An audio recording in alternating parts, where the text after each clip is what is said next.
मैं रफीक कामदार, हिंदुस्तानी रिपोर्टर में आपका स्वागत है। जैसे कि आपने कल देखा, हमने आप तक खबर पहुंचाई थी, प्रभाग 32 के युवा नगर सेवक अशरफ पठान को थाने मनपा का विरोधी पक्ष नेता बनाए जाने का निर्णय राष्ट्रवादी कांग्रेस पार्टी ने लिया। आज उस पर अमल किया गया। आज थाने मनपा मुख्यालय में पूर्व विपक्षी नेता प्रमिला केनी द्वारा जो है विपक्षी नेता पद का अधिभार जो है वो मुमरा के युवा नगर सेवक अशरफ उर्फ शानू पठान को सौंपा गया है। मुमरा में पहली बार थाने मनपा का विरोधी पक्ष नेता पद आया है। विपक्षी नेता पद ये मुमरा में पहली बार आया है। नगर सेवक अशरफ पठान साहब, हिंदुस्तानी रिपोर्टर और उसकी तमाम पूरी टीम की तरफ से आपको विपक्ष नेता बनाए जाने की मुबारकबाद। बहुत लोगों ने, आज शहर ने पूरा इस्तकबाल जोरों शोरों से किया है, बड़े उत्साह के साथ किया है।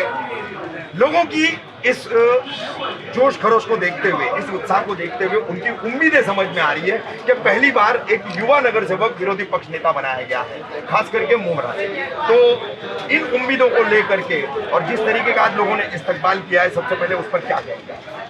सबसे पहले मैं माननीय आदरणीय हमारे नेता शरद पवार साहब, जयंत पाटिल जी, अजीत दादा, सुप्रिया ताई और हमारे क्षेत्र के एमएलए और मिनिस्टर डॉक्टर जितेंद्र आवाड साहब, आनंद फरांचकर जी, सैयद अली भाई साहब और सलीम खान जी और हमारे सभी कॉर्पोरेटरों का और सभी वर्करों का मैं दिल से शुक्रिया अदा करता हूँ। उन्होंने मुझे इस पद के लायक समझा और इस पद संभालने का मौका दिया। देखिए, ऐसा है कि मैंने हाल ही में आज बोला हूँ कि ये पद जो सम्मान का पद है और ये मुझे नहीं, मुमरा कौसा के मायने इलाके के लाखों लोग, नौजवान, बुजुर्ग और हर जनता को सम्मान दिया। इसके लिए मैं जितेंद्र आवाड साहब का दिल से शुक्रगुजार हूँ। और मुमरा कौसा के अंदर जो काम थाने मनपा पालिका की तरफ से धीमी रफ्तार में सबसे पहला मेरा काम है उन पर तेज़ी लाना। जैसे कि मुख्य रोड खोद के पड़ा गया है, उसको फास्ट तरह से करा के शहर को देना। मित्तल रोड शुरू करना पूरी तरीके से कंक्रीट करके, ताकि रमज़ान करीब आ रहा है, ट्रैफिक ख़त्म हो जाए। उसके साथ ही पानी रीमॉडलिंग का 220 करोड़ रुपए पड़ा है, लेकिन यूटिलाइज नहीं हो रहा है कॉन्ट्रैक्टरों की मस्ती की कारण। तो उसको जब 1.5-2 सालों का टेंडर लगता है तो क्यों उसकी देरी होगी? ये बड़े प्रश्न हैं। और हॉस्पिटल अभी तक क्यों नहीं दिया गया शहर में, उसको कितना वक्त है? तो मैं ये दुआ करता हूँ अल्लाह से कि जो मुझे ये वक्त मिला उन सभी में मैं सबसे बड़े मुद्दे हल करूँ। मुमरा कौसा के 100 बेड का जो है, जो हॉस्पिटल है, उसको कम 1 फ्लोर किया गया। वो क्यों किया गया उसके लिए टेक्निकल बात कर लेते हैं, माननीय कमिश्नर साहब से, महापौर साहब से किया। लेकिन जो बना है उसको तुरंत शुरू करना, उसको मेरे कार्यकाल में शुरू हो जाए। पानी की योजना जो आई है, रिमॉडलिंग का पैसा पड़ा, उसको शहर में पानी का काम शुरू हो जाए, ताकि लोगों को पानी का प्रेशर के साथ लाइन टूटती है और MIDC के कारण पानी के लिए कहीं कहीं दूर होता है। उसके साथ ही मुख्य रोड और सफाई बहुत से काम। और मेरा सबसे बड़ा जिम्मेदारी ये है कि मैं महानगर पालिका की सारी योजनाओं इस शहर को फ़ायदा पहुँचा सकूँ। यही मेरा ये उम्मीद है और मेरा कर्तव्य है। हाँ, स्टेट में हमारी महाविकास आघाड़ी सरकार है, लेकिन उसके बावजूद जो विरोध धर्म होता है, जो विरोध पक्ष का धर्म होता है, जनता के सामने और हाउस से लेके ज़मीन पर आंदोलन के जरिए प्रशासन की कैसे आँख खोलना है। और हमें थाना, पूरी महानगर पालिका, पूरे थाना के हर क्षेत्र में, थाना मुमरा के साथ साथ थाना में भी बहुत बड़ा मुद्दा पानी का चल। उसके लिए मैंने ये सबसे बड़े ये सोचा हूँ कि हमारे पास धरण क्यों नहीं है। इसके लिए शाही धरण हमारा नहीं, हमने नहीं लिया। हम कब तक लोगों से पानी मांगेंगे? वाशी हमारे बात की महापालिका, उसके बाद खुद का डैम बना लिया, खुद का डैम। लेकिन 4000 करोड़ की महानगर पालिका आज भी दूसरों से पानी ले। तो धरण के ऊपर स्टेट सरकार हमारी महाविकास आघाड़ी, तो हमको फ़ायदा हो सकता है। इसके लिए पाठ पूरा करके शहर के अंदर सबसे बड़े थाने महानगर पालिका का खुद का डैम होना चाहिए, धरण होना चाहिए, शाही धरण। इससे थाने की जितनी भी लोक संख्या है, युवा, कलवा, थाना, घोड़बंदर रोड जो टैंकर चलते हैं, उससे काफ़ी हद तक समस्या पानी की दूर हो जाएगी, ऐसा मुझे लगता है। मैं माननीय सभी राष्ट्रपति के पद अधिकारी, मुझे इतना गर्व है कि आज महाराष्ट्र और महानगर पालिका और राष्ट्रवादी का दिल समुंदर से ज़्यादा बड़ा है कि एक हिंदी बेल्ट से बिलोंग करने वाले लड़के को एक वार्ड अध्यक्ष था, उसको इतनी बड़ी जिम्मेदारी दी। इसके लिए मैं मुमरा की जनता की ओर से उनका तहे दिल से शुक्रिया अदा करता हूं। नगर सेवक अशरफ पठान साहब विरोधी पक्ष नेता आप बने हैं, आपने कहा कि सभी बड़े मुद्दों पर मैं काम करने के लिए इस पद की जिम्मेदारी मुझे दी गई है, तो उस हिसाब से मैं बोलूँगा कि हाल ही में समाज कल्याण विभाग द्वारा विधवा महिलाओं के लिए, बुजुर्गों के लिए, दिव्यांगों के लिए और किन्नरों के लिए आर्थिक मदद देने की जो एक योजना मनपा द्वारा आती है, तो इस योजना में अक्सर स्कूली बच्चों का समावेश रहता था। इस साल लेकिन वो समावेश नहीं किया गया है। कोरोना और पैंडेमिक के दौरान अगर वो योजना वापस से शामिल होती है तो कई सारे पेरेंट्स को रिलीफ मिलेगी, उनको उस योजना के माध्यम से जो है केंद्र सरकार या राज्य सरकार की तरफ से जो पैसा आता है वो पेरेंट्स को मिलेगा, जिससे बच्चों के स्कूल के कई मसले और पेरेंट्स के मसले हल हो सकते हैं। तो इस पर क्या आप पहली मतलब जैसे ही आने वाली महासभा होगी तो उस पर आवाज़ उठाएगी? कि मैं नसीब भाई, आप पुराने पत्रकार, आपको सब मालूम है कि महासभा तो एक बात का पार्टी है जी। उससे पहले सभी पार्टी की विधायक नेता और विरोधी पक्ष नेता महापौर साहब बैठते हैं डिस्कशन के लिए, जो एजेंडा है उसके ऊपर क्या करें। तो मैं तो जितनी योजना है, ये जो आपने योजना बोले, इस पर मैं उनको क्यों नहीं शामिल किया गया, इसकी पाठ पूरा तुरंत करूँगा। लेकिन महानगर पालिका की बहुत योजना है, ये योजना को हमारे शहर के अंदर कैसे फ़ायदा होगा, सीनियर सिटीजन लोगों को रेंट देने की योजना है। ऐसी योजनाओं में हमारे कहीं ना कहीं मुमरा और दीवा का भाग बहुत पीछे, आपको साफ बोलते। लेकिन ये आज मुझे इस बात की गरिमा मालूम है कि इसमें जितना साइन महापौर साहब का लगता है उतना पाठ पुरावा विरोधी पक्ष नेता का होगा, नहीं तो कोई प्रस्ताव पे साइन होता नहीं। 3 साइन है सभागृह नेता, मेयर और विरोधी पक्ष। उसमें अल्लाह ताला ने मेरे मुमरा वालों की दुआओं से और मेरे शहर के बुजुर्गों की दुआओं से उस मुकाम पर पहुँचाया। इंशाअल्लाह ताला भले ही 1 साल का वक्त, लेकिन मेरे लिए एक एक दिन और एक एक मिनट 100 घंटे के बराबर। अशरफ पठान जी, आखिरी एक सवाल है। एक दिन पहले तोरण के विरोध में आंदोलन किया जाने वाला था, अब ऐसी आलोचना की जा रही है, ऐसी टीका की जा रही है, निंदा की जा रही है कि आज जो आपका ये पद नियुक्ति का समारोह था, पद नियुक्ति का ये जो कार्यक्रम था, उसी को ध्यान में रखते हुए इस बंद को जो है राष्ट्रवादी कांग्रेस पार्टी ने टाल दिया, ऐसा विरोधियों का आरोप है। क्या कहें? ये बात आप लेटर देखिए, लेटर 17 तारीख का है जी, 17 तारीख और 17, 18 जो भी 16, 17 तारीख का लेटर मालूम पड़ा।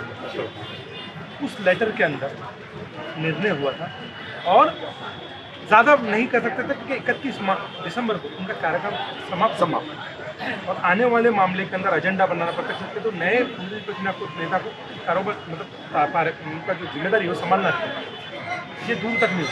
अब कुछ बात बताओ, टोरेंट का जो आंदोलन है उससे एक ही कारण से रुका। उसका ये कारण है, हम सभी मशवरा किया अध्यक्ष जी के साथ कि भाई जब MSCDCL ने कुछ ऑर्डर दिए और वो चाहती है कि आप हमसे कंटिन्यू बात करें, क्यों ना जाए जाए। दूसरी बात, आंदोलन के लिए तो है ना, कल भी कर सकते थे, कल भी बंद करा सकते, इससे पहले भी करा है हमने, तो मौका है। हमको MSCDCL बात करना चाहती है, गवर्नमेंट हमसे बात करना चाहती है और हमारी ही गवर्नमेंट है और हमारे मिनिस्टर साहब इस पर लगे। पहला फर्ज ये है कि बातचीत के जरिए सरकार पे प्रेशर डालते ये टोरेंट का मसले को ख़त्म किया जाए। मैं आपको साफ बता दूँ कि टोरेंट में अगर PD के मसले को गंभीरता से नहीं ली, टोरेंट लोगों की कंप्लेंट को गंभीरता से नहीं ली, इसके भी माध्यम से हम टोरेंट के खिलाफ जाएँ।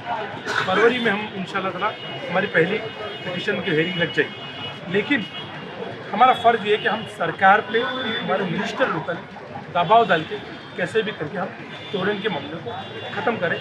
और इंशाअल्लाह ताला टोरेंट से लेके मामूली सी एक चीज़ तक हम राष्ट्रवादी कांग्रेस के सभी जिम्मेदार गृह निर्माण मंत्री डॉक्टर जितेंद्र आवाड साहब के, भाई साहब के और आनंद वाजपेयी और शमीम खान जी के मार्गदर्शन सभी कॉर्पोरेट एक भी जनता को मुश्किल में मसले तकलीफ में आने नहीं देंगे।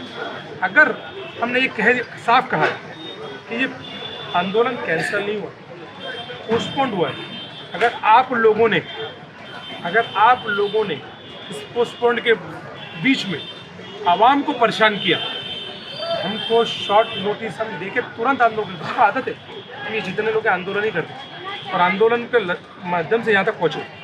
इंशाअल्लाह ताला तुरंत बड़ा मामला है, उसको संजीदगी से लेते हुए सभी पहलू को देखते हुए उसको हल करना पड़ेगा। किसी कंपनी को टेंडर लगाए और उसको किस तरीके से टर्न करके शहर को फ़ायदा पहुंचा सके, ये देखना है ज़रूर, ना कि खाली अभी आज हमने आप एक बात बता दी, हम आंदोलन कर देते, बंद कर देते, पुलिस प्रशासन वहाँ पे कुछ तोड़फोड़ हो जाती, नौजवानों पे एफआईआर हो जाती, हम आंदोलन के केस हमारे पे हैं, डिस्चार्ज भी हुए पहले भी और अभी भी कुछ मौजूद है। लेकिन इसका मतलब ये थोड़ी कि हम डायरेक्ट, जब MSCDCL के प्रपोजल अधिकारी यहाँ आए और माननीय DCP साहब बोल रहे कि लॉ एंड ऑर्डर का प्रॉब्लम आ जाएगा, शानू भाई MSCDCL ने जो प्रपोजल दिया, जो वो 4 बातें उस दिन प्रकाश सजनानी एग्जीक्यूटिव डायरेक्टर जो थे उन्होंने कही, तो उसके बारे में आम आदमी पार्टी ने फौरन जो है आप लोगों का आंदोलन जैसे स्थगित हुआ तो ये दावा किया कि ये 4 एजेंडे हमको तो 28 दिसंबर को ही उन्होंने लिख के दिए थे, इसलिए इसको हम ये आंदोलन को नौटंकी माना। अगर उन्होंने आम आदमी पार्टी को लिख के दिया है तो मैं आपके प्रेस के माध्यम से जो लेटर हमारे पास है उनके पास है, आपको उन्हें दिखाए, अगर आपको दिखाए प्रेस को जो लेटर हम माननीय शमीम खान जी मुझे DCP साहब के साथ में माननीय भाई साहब के सामने वो लेटर हमको दीजिए MSCDCL। अगर MSCDCL का लेटर नहीं होता तो हम लेते भी नहीं, टोरेंट का लेटर हम लेते भी नहीं, वो MSCDCL का लेटर है। अच्छा, इसीलिए हमने लिया। अगर आम आदमी पार्टी ये बोलती है 20 दिन पहले उनके पास है, तो मेरी गुजारिश आपसे कि जिस दिन का वो लेटर है उससे 20 दिन पहले का लेटर वो प्रेस में जारी करना। शमीम भाई, आप और शानू पठान बिल्कुल मतलब एकदम भाई जैसा रिश्ता है आप लोगों के बीच में, आपके भाई को आज विरोधी पक्ष नेता, विपक्ष नेता का पद मिला है, कैसा महसूस कर रहे हैं और क्या उम्मीदें हैं उनसे आपको? सबसे पहले मैं अल्लाह ताला का लाख लाख शुक्र अदा करता हूँ कि हमारे भाई शानू अशरफ पठान को आज राष्ट्रवादी कांग्रेस पार्टी की जानिब से उनको अपोजिशन लीडर मुंतखब किया गया है। मैं इसके लिए शानू पठान साहब को दिली मुबारकबाद पेश करता हूँ और साथ साथ में हमारे नेता राष्ट्रीय अध्यक्ष शरद चंद्र जी पवार साहब, हमारे यहाँ के प्रेसिडेंट महाराष्ट्र के जयंत पाटिल जी, सुप्रिया ताई जी, अजीत दादा पवार साहब और साथ में हमारे नेता हमारे housing minister doctor Jitendra Awhad साहब और सैयद अली असलम भाई साहब, आनंद राजे साहब, नजीमुल्ला साहब, परिमला किरताई जी, राष्ट्रवादी के तमाम लीडरान का हम तहे दिल से शुक्रिया अदा करते हैं और स्पेशली शुक्रिया अदा करता हूं मैं हमारे नेता डॉक्टर जितेंद्र अवाड साहब का कि उन्होंने आज एक ऐसे आदमी को वो पोस्ट दी है, रफ़ीक आमदार साहब, जिसको काम करने का जज्बा है। मैं शानू भाई संगठन को लेकर के हमेशा अपने साथियों के साथ जन आंदोलन पार्टी को कैसे बढ़ाया जाए, किस तरीके से पार्टी को और मजबूती मिले, हमारे नेता डॉक्टर जितेंद्र अवाड साहब को कैसे और ताकत मिले, हमेशा संगठन को लेकर के एक्टिव रहने वाला हमारा भाई शानू पठान जो यूथ का प्रेसिडेंट है, हम तो नगर सेवक भी है, लेकिन आज एक संगठन को जो मैंने देखा, आज हमारे संगठन के उन तमाम साथियों को मैं किसी एक का नाम लूँगा तो हमारे पास तो हज़ारों लाखों की तादाद में लोग अल्हम्दुलिल्लाह एक एक साथी बहुत अल्हम्दुलिल्लाह लोगों ने दुआएं दी और बहुत खुशियाँ मनाई रफ़ीक आमदार साहब। मैं अगर आपसे कहूँ तो जुमा की नमाज के बाद से लेकर अब तक मेरा एक एक साथी यानी डॉक्टर जितेंद्र अवाड साहब का सिपाही वो जश्न में है, खुशियाँ मनाने के लिए है। अल्लाह ताला से हम यही दुआ करते हैं कि अल्लाह ताला शानू अशरफ पठान से वो हर काम ले, हमारे नेता डॉक्टर जितेंद्र अवाड साहब के नेतृत्व में जो काम अधूरा रह गया है हमारे शहर का, आज वो अल्हम्दुलिल्लाह कॉरपोरेशन में नंबर 2 की पोजीशन में है, मेयर के बाद उनका सेकंड पोजीशन होता है। और मैं इतना उम्मीद करता हूँ और जहाँ तक मैं समझता हूँ कि ये आवाम भी उनसे ये उम्मीद करती है कि ऐसा भी उन्होंने बताया, उसको मैं रिपीट करूँ बहुत लग जाएगा कि उन्होंने बताया कि जो जो काम कुछ अधूरे रह गए हैं वो डॉक्टर जितेंद्र अवाड साहब के नेतृत्व में बहुत जल्द उसे पूरा किया जाएगा। रफ़ीक आमदार साहब, मैं मेरे नेता को डॉक्टर जितेंद्र अवाड साहब को मुबारकबाद इसलिए भी और देना चाहता हूँ कि आज उन्होंने संगठन को एक और ताकत दे दिया, आज उन्होंने पार्टी को एक और ताकत दे दिया, आज हमारे जो नगर सेवक हैं शहर के उन्हें एक और ताकत दे दिया है। इंशाअल्लाह ताला आने वाले कॉर्पोरेशन के इलेक्शन में राष्ट्रवादी के सिवा यहाँ कोई दूर दूर तक नहीं दिखेगा। ठीक है शमीम भाई, आपका ये दावा है कि आने वाले लोकसभा चुनाव में राष्ट्रवादी के सिवा कोई जीतेगा नहीं, दूर दूर तक नहीं जीतेगा नहीं। लेकिन कहीं ना कहीं एक ऐसी आलोचना हो रही है, एक ऐसी टीका टिप्पणी हो रही है कि जश्न और खुशी तो मना रहे मगर पूरे शहर को आप लोगों ने टोरेंट का गम दे दिया है, दुख दे दिया है, क्या कहेंगे? रफीक कामदार साहब वो कहने वाले कुछ और लोग नहीं होते हैं। मैं बार बार कहता हूँ कि 14 से लेकर के 16 लोग या 18 लोग हैं, सब मिला करके वो डमी सब बनाते हैं अपना, जो उनका सिस्टम रहता है वो फेसबुक का, और वो डमी बना के कोई शहरवाज के नाम पे, कोई इकबाल के नाम पे। अरे तुम्हारे में दम है तो अपने आईडी से चलाओ ना, गलत तरीके का शहर को कंफ्यूज करते हो। मैं एक बात कहना चाहूँगा रफीक, टोरेंट के लिए कहना चाहता हूँ, टोरेंट की लड़ाई कल भी थी, टोरेंट की लड़ाई आज भी है और टोरेंट की लड़ाई कल भी होगी, क्योंकि हमारी आवाम को होने वाली समस्याओं के लिए हम कभी सोते नहीं हैं। हम डॉक्टर जितेंद्र अवार्ड साहब के नेतृत्व में, मैं शानू अशरफ पठान, सैयद अशरफ भाई साहब, मेरे तमाम ब्लॉक प्रेसिडेंट, तमाम पार्टी के तमाम साथी, तमाम नगर सेवक, हम हमेशा चाहते रहे। जो बातें लोग आलोचना लगाते हैं मैं उन्हें पूछना चाहता हूँ, आप एक तरफ कहते हो कि हमें परमिशन नहीं मिला वरना तो हम ये आंदोलन करने वाले थे, फिर अगर वो आंदोलन हम लोग ऐलान करते हैं तो आप कहते हो ये नौटंकी करते हैं। अगर हमारे नेता डॉक्टर जितेंद्र अवार्ड साहब मेहनत करके, कोशिश करके, एक हाउसिंग मिनिस्टर होने के बाद, इतनी मसरूफियत होने के बाद, वो एमडी और ऊर्जा मंत्री से रिक्वेस्ट करके अगर वो दो तीन चीज़ का ऑर्डर लेकर के आते हैं, यानी अगर मैं कहूँ तो सरकार एक कदम पीछे हटी, एक कदम आगे बढ़ी, यानी हमारी मांगों को लेकर के, चाहे पीडी मीटर का मसला हो, चाहे वो मीटर नया लगाने का मसला हो, चाहे उसके बाद उन्होंने कहा कि जो बिल में मिस्टेक है उसे हम करेक्शन करेंगे।